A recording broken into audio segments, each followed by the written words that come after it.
अस्सलाम वालेकुम dear students. पिछली क्लास में हमने कैश बुक की थ्योरी को स्टडी किया था। आज इस क्लास से लेकर हम कैश बुक के प्रैक्टिकल क्वेश्चंस को सॉल्व करना शुरू करेंगे। तो आइए आपके 5 ईयर में से हम कोई एक क्वेश्चन सिलेक्ट करते हैं और फिर उसको सॉल्व करना सीखते हैं। हमने 2004 रेगुलर ग्रुप का क्वेश्चन नंबर 2 सिलेक्ट किया है। इसमें हमारे पास जो क्वेश्चन है वो आपके सामने स्क्रीन पे ये शो हो रहा है। पेपर में ये क्वेश्चन आया था आपके पास, जबकि राइट साइड पर आप देख रहे हैं कि हमने कैश बुक का पैटर्न बना दिया है। इसका जो फॉर्मेट होता है कैश बुक का वो हमने यहाँ पर बना दिया है। आप अपनी कॉपी में बिल्कुल इसी तरीके से कैश बुक के फॉर्मेट को बनाएंगे।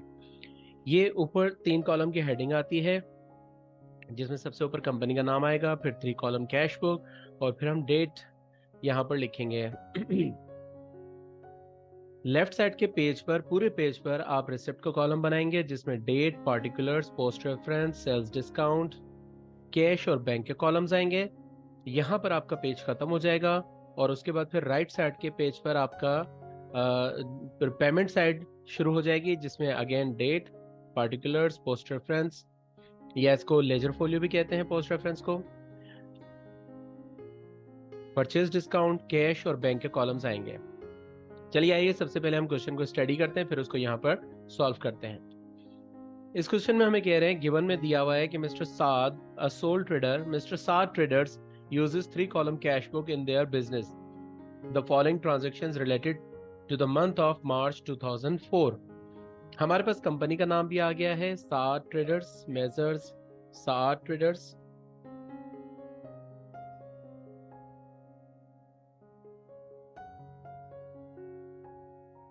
जबकि हमें डेट भी पता चल गई है कि this is for the month of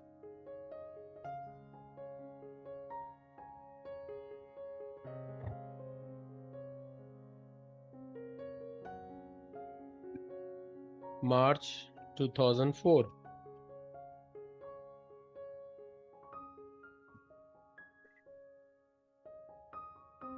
first March को हमें दिया गया है कि balance cash on hand ₹25,000 and cash at bank ₹25,000।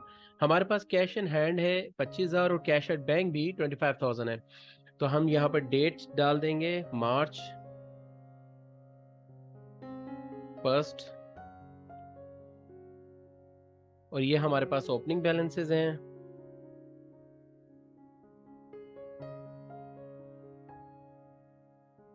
Cash का बैलेंस है हमारे पास 25,000 और इसी तरह बैंक में भी हमारे पास 25,000 रुपीज ही मौजूद हैं। सेकेंड मार्च को कह रहे हैं सोल्ड मर्चेंडाइज फॉर कैश ₹15,000। देखिए हमारे पास जो ओपनिंग बैलेंसेस दिए हुए हैं उनको हमने एज इट इज रिकॉर्ड कर लिया। जो हमें ओपनिंग बैलेंसेस दिए गए थे उनको हमने बिल्कुल इसी तरह रिकॉर्ड कर लिया है कैश और बैंक के कॉलम में।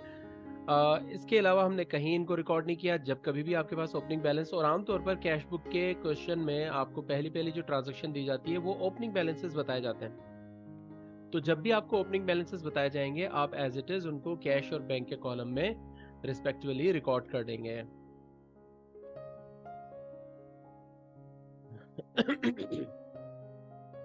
सेकेंड मार्च की हमारे पास एंट्री है, सोल्ड मर्चेंडाइज फॉर कैश ₹15,000। हमने 2 मार्च को सामान बेचा है, सेल्स की है कैश में 15,000 रुपए की।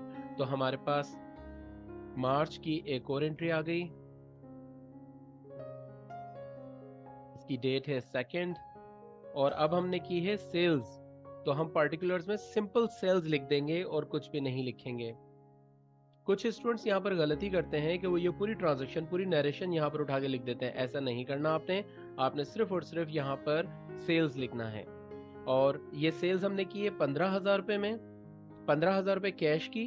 तो हम कैश के कॉलम में 15,000 रुपये लिख देंगे, क्योंकि जब हमने कैश में सामान बेचा है तो हमें पैसे रिसीव होंगे। Second March again, second March की ट्रांजैक्शन है कि सोल्ड मर्चेंडाइज फॉर कैश ₹15,000। अच्छा, जब आप ट्रांजैक्शन को पढ़ेंगे तो सबसे पहले तो आप ये डिफाइन करेंगे कि इस ट्रांजैक्शन में आपके पास कैश आ रहा है या आपको कैश देना पड़ रहा है। मतलब कि आपको कैश रिसिप्ट्स हो रही है या आपके पास से कैश पेमेंट्स हो रही हैं। जब हम सेल्स करेंगे, मर्चेंडाइज बेचेंगे, तो हमारे पास कैश आएगा। इसका मतलब है कि ये रिसिप्ट साइड पर रिकॉर्ड होगा, ना कि पेमेंट साइड पर रिकॉर्ड होगा। इस ट्रांजैक्शन को हम रिकॉर्ड करेंगे रिसिप्ट साइड पर। कैश हमारे पास आ रहा है कितना, 15,000, हमने रिकॉर्ड कर दिया। मैं पहले डेट भी डाल देता हूँ। और ये 15,000 हमारे पास क्यों आ रहा है? क्योंकि हमने मर्चेंडाइज सेल्स की है, तो सेल्स लिख देंगे हम यहाँ पर। अच्छा, कुछ स्टूडेंट्स ये गलती करते हैं कि पार्टिकुलर में पूरी ट्रांजैक्शन लिख देते हैं, सोल्ड मर्चेंडाइज फॉर कैश। आपने ऐसा नहीं करना, आपने सिर्फ हेड ऑफ अकाउंट यहाँ पर लिखना है। जो भी उसका रिस्पेक्टिव हेड ऑफ अकाउंट होगा वही हम यहाँ पर लिखेंगे। अगली एंट्री है मार्च 6 की। Received a cheque from mister अवेस for rupees 12,500 and allowed him a discount of rupees 500। The cheque was deposited into the bank on the same day. देखिए, मिस्टर अवेस से हमें एक चेक रिसीव हुआ था against account receivable. Account receivable के against में चेक रिसीव हुआ है 12,500 रुपए का, और हमने उसे 500 रुपए का डिस्काउंट भी दिया है। तो इसका मतलब है कि उसका टोटल अमाउंट जो रिसीवेबल था वो था 13,000, जिसमें से 500 का हमने डिस्काउंट दे दिया और 12,500 का हमें चेक मिल गया है। ठीक है, और ये चेक हमने सेम डे बैंक में डिपॉजिट भी कर दिया, यानी जैसे ही हमारे पास चेक आया हमने फौरन उसको बैंक में भी डिपॉजिट कर दिया। तो सबसे पहले तो हम ये रिकॉग्नाइज करेंगे कि हमें रिसिप्ट्स हो रही हैं, यहाँ पर रिसीविंग्स हो रही हैं, या हम पेमेंट्स कर रहे हैं। चेक रिसीव हो रहा है तो इसका मतलब हमारे पास रिसिप्ट्स आ रही हैं। हम डेट लिखेंगे, रिसिप्ट साइड पर इसको रिकॉर्ड करना है, डेट लिख दी, और उसके बाद फिर आप लिखेंगे ये अमाउंट आपके पास आ रहा है बैंक में 12,500 का, और आप उसको डिस्काउंट भी दे रहे हैं, डिस्काउंट अलाउड या सेल्स डिस्काउंट जिसको हम कहते हैं, ये भी हो रहा है। और this is against account receivable.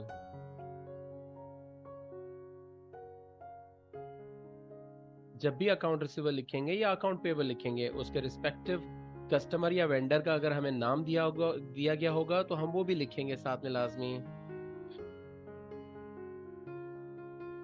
अगली ट्रांजैक्शन को देखते हैं। मार्च 10 issued a check for rupees 11,500 to Mr. Munib in full settlement of his account of rupees 12,000। अब देखिए, हमने मिस्टर मुनीब को चेक इशू किया है। सबसे पहले तो हमने ये रिकॉग्नाइज कर लिया कि यहाँ पर हम पेमेंट्स कर रहे हैं, हम हमारे पास से पैसे जा रहे हैं, आ नहीं रहे, बल्कि अब हमारे पास से जा रहे हैं। किसको जा रहे हैं? मिस्टर मुनीब को। कितने का चेक जा रहा है? 11,500 का। और इसकी फुल सेटलमेंट कितनी हो रही है, यानी कितने का अकाउंट था जिसको हमने सेटल किया है? 12,000 रुपए का अकाउंट था जिसको हमने 11,500 रुपए देकर सेटल किया है। इसका मतलब है कि 500 रुपए का हमें डिस्काउंट मिला है। जिस तरह यहाँ पर मिस्टर अवैस की बारे में क्या था कि 13,000 रुपए का टोटल उसकी लाइबिलिटी थी, जिसको उन्होंने 12,500 का चेक हमें दिया और 500 रुपए उन्होंने डिस्काउंट ले लिया। तो इस तरह से उन्होंने अपने पूरे 13,000 का अकाउंट सेटल किया। सेम इसी तरह से यहाँ पर हम अपने वेंडर के साथ कर रहे हैं कि उसका अकाउंट था 12,000 का, जिसको हम सेटल कर रहे हैं 11,500 का चेक देकर। तो बाकी 500 रुपए कहाँ रिकॉर्ड होंगे? डिस्काउंट में रिकॉर्ड होंगे। याद रखिए, यहाँ फुल सेटलमेंट लिखा है, इसलिए हम इसको टोटली वाइंड ऑफ, यहाँ पर फुल सेटलमेंट लिखा है इसलिए हम इसको टोटली खत्म कर रहे हैं। अगर फुल सेटलमेंट ना होता तो वो 500 रुपए बकाया उसके रह जाते, फिर हम उसको डिस्काउंट में रिकॉर्ड ना करते। अच्छा जी, तो सबसे पहले तो हमने ये देखा कि ये चेक इशू हो रहा है, यानी पेमेंट साइड पर रिकॉर्ड होगा। तो चलिए आइए पेमेंट साइड पर डेट डालते हैं। हमने यहाँ डेट लिख दी, मार्च 10। पेमेंट हो रही है बैंक से 11,500, और हमें डिस्काउंट भी मिल रहा है 500 रुपए का, और ये हम पेमेंट कर रहे हैं अकाउंट्स पेएबल के अगेंस्ट में। अकाउंट पेएबल किसका है? मिस्टर मुनीब।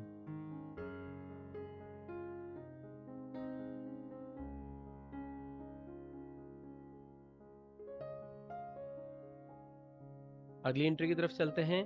12 तारीख की एंट्री है, deposited cash into bank rupees 15,000। अब ये हमारी कॉन्ट्रा एंट्री बनेगी। कैसे बनेगी, क्यों बनेगी, उसको जरा गौर से देखिएगा। मैंने आपको थ्योरी की क्लास में बताया था कि हर एक क्वेश्चन में लाजमी एक या दो से ज्यादा भी कॉन्ट्रा एंट्री दे देते हैं। अब देखिए, आपके पास कैश रखा हुआ था इन हैंड, उसमें से आपने कैश निकाल के अपने बैंक में जमा करा दिया। तो इसका मतलब है कि आपके कैश में से पेमेंट हो रही है और आपके बैंक अकाउंट में रिसिप्ट्स हो रही है। ठीक है, तो पहले तो पेमेंट होगी तब रिसिप्ट्स होगी, इसलिए हम इसको पहले पेमेंट साइड पर रिकॉर्ड करेंगे। मार्च की ही एंट्री है, 12 तारीख की, और कैश में से पैसे जा रहे हैं। कितने पैसे जा रहे हैं हम देख लेते हैं एक बार तो फिर। 15,000 रुपए हम कैश में से पे कर रहे हैं। ये 15,000 हम किसको दे रहे हैं? हम अपने बैंक अकाउंट में जमा करा रहे हैं 15,000 रुपए, तो हम पार्टिकुलर्स में लिख देंगे बैंक। और इसी तरह इसी सेम डेट पे हमारे पास रिसिप्ट्स भी हो रही है, बैंक में ये पैसा हमारे पास जमा हो रहा है 15,000 रुपए का, और ये पैसा कहाँ से आया, कैश में से आया है। तो देखिए ये एंट्री हमने पेमेंट साइड पर भी रिकॉर्ड की और रिसिप्ट साइड पर भी रिकॉर्ड की, इसलिए हम इसको कहते हैं कॉन्ट्रा एंट्री। और जो कॉन्ट्रा एंट्री होती है उसके सामने, जैसे मैंने आपको थ्योरी की क्लास में बताया था कि पोस्ट रेफरेंस के कॉलम में हम सी यानी कॉन्ट्रा लिख देते हैं। ये एंट्री भी कंप्लीट हुई, अगली एंट्री की तरफ चलते हैं। 17 मार्च की अगली एंट्री है purchased merchandise for cash ₹5,000। Recognise करें आप कि आप मर्चेंडाइज परचेज कर रहे हैं कैश में 5,000 रुपए की, तो आपके पास रिसिप्ट्स होंगी या आप पेमेंट करेंगे। ऑब्वियसली जब हम मर्चेंडाइज परचेज कर रहे हैं तो हमें पेमेंट करनी पड़ेगी, हमारे पास से पैसा जाएगा, तो इसको हम रिकॉर्ड करेंगे पेमेंट साइड पर। मार्च की 17 तारीख को, 17 मार्च हम पेमेंट कर रहे हैं, कैश में हमने परचेज किया है तो कैश में से पेमेंट होगी 5,000 की। और हमने क्या परचेज किया है, हमने मर्चेंडाइज परचेज किया है।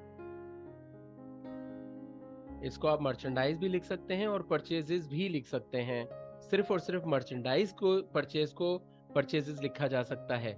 याद रखिएगा, सिर्फ और सिर्फ मर्चेंडाइज या वो आइटम्स जिनको हम रीसेल के लिए बेच रहे हैं। हमारा काम है कि हम गाड़ियां खरीद के बेचते हैं तो गाड़ियां हमारा मर्चेंडाइज हो गई। अगर हमारा काम है कि हम फर्नीचर खरीद के उसको बेचते हैं तो फर्नीचर हमारे लिए मर्चेंडाइज हो गया।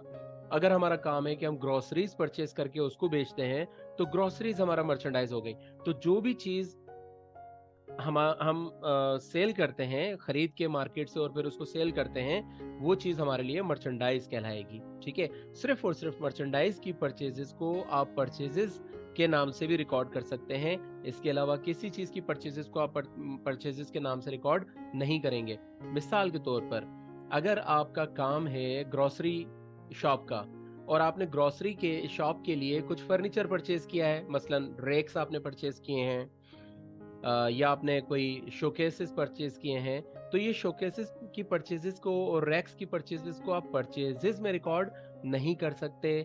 इनके लिए आपने अलग हेड ऑफ अकाउंट बनाना होगा फर्नीचर एंड फिक्सचर के नाम से, और उसमें इसको रिकॉर्ड करना होगा, क्योंकि परचेजेस का नेचर ऑफ अकाउंट होता है एक्सपेंस, जबकि फर्नीचर एंड फिक्सचर का नेचर ऑफ अकाउंट होता है एसेट्स। ये ट्रांजैक्शन भी हमारी पूरी हुई। अगली ट्रांजैक्शन देखते हैं 24 मार्च की, withdrew cash from bank for office use ₹10,000। अब हमने क्या किया है कि बैंक से पैसा निकाला है ऑफिस यूज के लिए, यानी ऑफिस में लेकर आए उस पैसे को 24 मार्च को। इसका मतलब है कि सबसे पहले तो बैंक में से पैसा निकल रहा है, इसका मतलब बैंक में से पेमेंट हो रही है। तो हम पेमेंट साइड पर बैंक में रिकॉर्ड करेंगे 24 मार्च को कि बैंक से हमारे पेमेंट हो गई 10,000 रुपीज की, और ये पेमेंट किसको हुई है, कैश को हुई है। ठीक है, अच्छा, जब कैश को पेमेंट हुई है तो हमारे कैश में ये पेमेंट आएगी भी, रिसिप्ट साइड में भी आएगी कैश में। तो कैश में ये पेमेंट 10,000 रुपीज हमें रिसीव हो गई। कहाँ से रिसीव हुई है, बैंक से रिसीव हुई है। देखिए अगेन हमारे पास ये कॉन्ट्रा एंट्री बन गई, तो हम इसके आगे भी कॉन्ट्रा का सी लिख देंगे। जब भी कोई कॉन्ट्रा एंट्री बनेगी उसके सामने आपने सी लाजमी लिखना है पोस्ट रेफरेंस के कॉलम में। अगर आप नहीं लिखेंगे तो आपके नंबर कट जाएंगे। ये एंट्री भी कंप्लीट हुई। अगली एंट्री देखते हैं, मार्च की 30th को कह रहे हैं paid salaries by cheque, cheque के थ्रू सैलरीज पे कर दी हैं। अच्छा, सबसे पहले तो ये देखें कि हम पेमेंट कर रहे हैं, तो इसका मतलब है कि पेमेंट साइड पर रिकॉर्ड होगा, यानी हमारे क्रेडिट साइड पर रिकॉर्ड होगा बुक में। ठीक है, और कितनी पेमेंट कर रहे हैं, 3,500। क्या कैश में कर रहे हैं या बैंक से कर रहे हैं, चेक के थ्रू पेमेंट कर रहे हैं तो ऑब्वियसली हम बैंक से पेमेंट कर रहे हैं। तो ये मार्च की 30 तारीख को हमने पेमेंट की है सैलरीज की, सैलरीज एक्सपेंसेस की, बैंक में से 3,500 बैंक में से जाएंगे, और इसका हेड ऑफ अकाउंट पार्टिकुलर में हम लिखेंगे सैलरीज एक्सपेंस या सैलरी एक्सपेंसेस। अगली एंट्री देखते हैं, अगली ट्रांजैक्शन है हमारे पास withdrew cash for personal use ₹2,500। देखिए जो कारोबार का ऑनर है, आई गेस कि उसका नाम मिस्टर साद है, मिस्टर साद ने पर्सनल यूज के लिए यानी अपने ज़ाती इस्तेमाल के लिए पैसे निकाले हैं ऑफिस में से 2500 रुपए कैश में से निकाले हैं उसने। ठीक है, तो सबसे पहले तो हम ये देखेंगे कि ये पेमेंट हो रही है कैश में से, तो हम इसको डेट लिखेंगे और इसको रिकॉर्ड करेंगे 31st पे। कैश में से पेमेंट हो रही है 2500। ये पेमेंट किसके लिए हो रही है? मिस्टर साद के पर्सनल यूज के लिए हो रही है। आपको याद होगा पिछली क्लासेस में हमने सीखा था कि जब कारोबार का ऑनर अपने पर्सनल यूज के लिए कोई पैसा निकालता है तो उसको हम लिखते हैं ड्राइंग्स। ये कॉन्ट्रा एंट्री नहीं बनेगी। कारोबार से पैसा बाहर जा रहा है, कारोबार के मालिक के पास पैसा जा रहा है, इसका मतलब है कारोबार में से पैसा बाहर जा रहा है, तो इसको हम सिंपल पेमेंट साइड पर रिकॉर्ड करेंगे।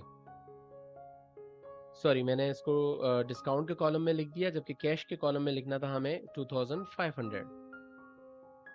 जी तो जनाब, सारी ट्रांजैक्शंस हमारी कंप्लीट हो गई। रिक्वायर्ड में हमें कह रहे हैं enter the opening balances and record the above transaction in cash book. ये हमने कर दिया, कैश बुक हमने बना लिया, ओपनिंग बैलेंसेस रिकॉर्ड किए और फिर सारी ट्रांजैक्शंस को भी हमने रिकॉर्ड कर दिया। ये हमारा रिक्वायरमेंट नंबर 1 कंप्लीट हो गया। रिक्वायर्ड नंबर 2 में कह रहे हैं balance the cash book on March 31st 2004 bringing down the cash and bank balances on April 1 2004। ये काम अभी हम करने जा रहे हैं। फिर हमें कह रहे हैं कि prepare the T accounts of sales discount and purchase discount and make posting therein. हमने टी अकाउंट्स बनाने हैं सेल्स डिस्काउंट और परचेज डिस्काउंट के, और उनके अंदर हमने पोस्टिंग्स करनी है। अगर आपने हमारी पिछली क्लासेस देखी हैं, जर्नल लेजर बनाने वाली पूरी सीरीज देखी है अगर आपने, तो आपको बहुत अच्छे से आइडिया होगा कि टी अकाउंट्स हम किसको कहते हैं और कैसे बनाते हैं। तो चलिए आइए बाकी दोनों रिक्वायरमेंट्स भी हम कंप्लीट करते हैं।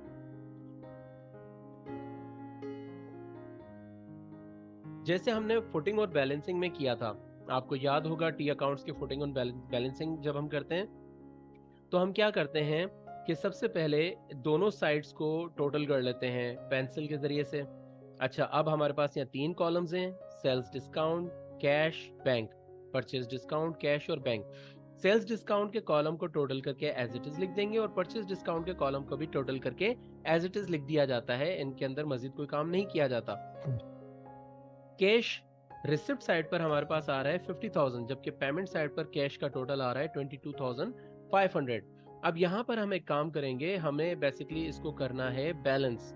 ये हमने फुटिंग कर ली है, अब हमने इसको बैलेंस भी करना है। बैलेंस करने के लिए जिस तरफ हमारे पास अमाउंट कम होता है उस तरफ हम एंडिंग बैलेंस या कैरीड फॉरवर्ड बैलेंस लिखते हैं इस मंथ की लास्ट डेट पर, यानी इसी सेम 31st मार्च पे हम एंडिंग बैलेंस लिखेंगे। इसी को हम कैरिड फॉरवर्ड या सीएफ बैलेंस भी कहते हैं। तो देखिए, कैश में हमारे पास पैसे आए थे कितने? 50,000, और हमारे पास से गए हैं 22,500। तो बाकी हमारे पास कितने पैसे बच गए हम वो चेक करेंगे कैलकुलेटर की मदद से। आप इन दोनों वैल्यूज को आपस में से माइनस करेंगे तो आपके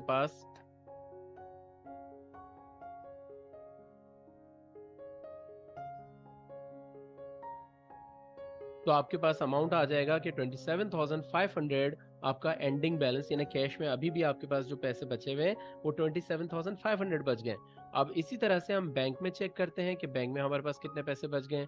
देखिए, बैंक में हमारे पास कैश जो आया है दैट इज 52,500। जो हमने बैंक में कैश रिसीव किया है वो 52,500 रुपये रिसीव किया है, और जो कैश में से हमने बैंक में से जो हमने पेमेंट्स की हैं वो हमने 25,000 की पेमेंट्स की हैं। तो चलिए आइए देखते हैं कि इन दोनों का डिफरेंस कितना आ रहा है। 52,500 माइनस 25,000, 27,500। कुदरती तौर पर दोनों ही का बैलेंस, जैसे ओपनिंग बैलेंसेस भी हमारे पास एक जैसे थे 25,000 25,000, इसी तरह हमारे पास एंडिंग बैलेंसेस भी 27,500 27,500 एक जैसे बैलेंसेस आ रहे हैं। इन्हीं बैलेंसेस को हम अपोजिट साइड पर, यानी अगर ये पेमेंट साइड पर बैलेंसेस आएंगे तो इनको एंडिंग बैलेंस अगर पेमेंट साइड पर आएगा तो ओपनिंग बैलेंस हम रिसिप्ट साइड पर लिखेंगे, और अगर एंडिंग बैलेंस रिसिप्ट साइड पर आएगा तो ओपनिंग बैलेंस हम पेमेंट साइड पर लिखेंगे। 27,500 27,500, और इस यहाँ पर हम डेट देते हैं नेक्स्ट मंथ की फर्स्ट, यानी जिस डेट पर हमने इस कैश बुक को क्लोज किया है उससे अगले महीने की पहली डेट पर हम यहाँ पर ओपनिंग बैलेंसेस रिकॉर्ड करते हैं।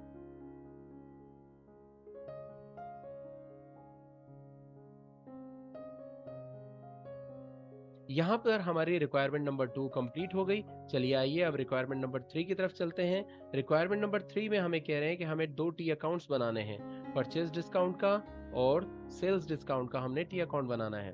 तो चलिए आइए इनके टी अकाउंट्स बना लेते हैं। पहले यहाँ पर हमने 2 टी अकाउंट्स बना लिए हैं और इन टी अकाउंट्स में जो सेल्स डिस्काउंट का अकाउंट है इसको हम रिकॉर्ड करते हैं डेबिट में, क्योंकि सेल्स डिस्काउंट बेसिकली हमारा एक्सपेंस होता है, जबकि purchase discount is a kind of income, तो इसलिए हम उसको क्रेडिट में रिकॉर्ड करते हैं। दैट्स इट, आपके टी अकाउंट्स भी बन गए। सो दिस इज इट, आपके टी अकाउंट्स बन गए। टी अकाउंट्स के अंदर आपने पोस्टिंग कर दी है। क्वेश्चन में टी अकाउंट्स को फुटिंग और बैलेंसिंग करने के लिए नहीं कहा गया, सिर्फ पोस्टिंग करने के लिए कहा गया है, इसलिए हम सिर्फ इनको पोस्ट कर देंगे यहाँ पर सेल्स डिस्काउंट और परचेज डिस्काउंट अकाउंट्स को। एंड दिस इज इट, हमारा क्वेश्चन कंप्लीट हो गया। बहुत शुक्रिया स्टूडेंट्स, उम्मीद है आपको आज का क्वेश्चन समझ में आया होगा। इंशाल्लाह मिलते हैं कल एक दूसरे क्वेश्चन के साथ।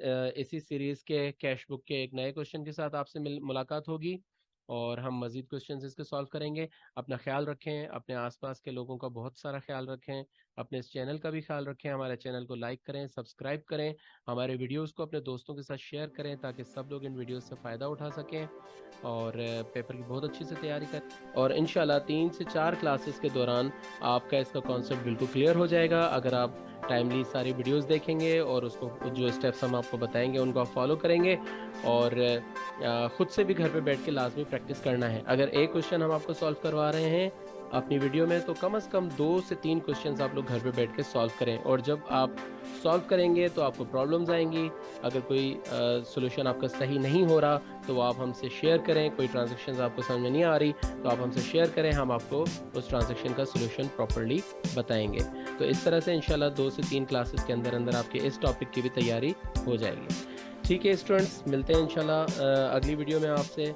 अपना बहुत सारा ख्याल रखें, अपने आसपास वालों का, अपने घर वालों का, अपने दोस्तों, अजीज़ों, रिश्तेदारों का सबका बहुत ख्याल रखें। अल्लाह हाफ़िज़।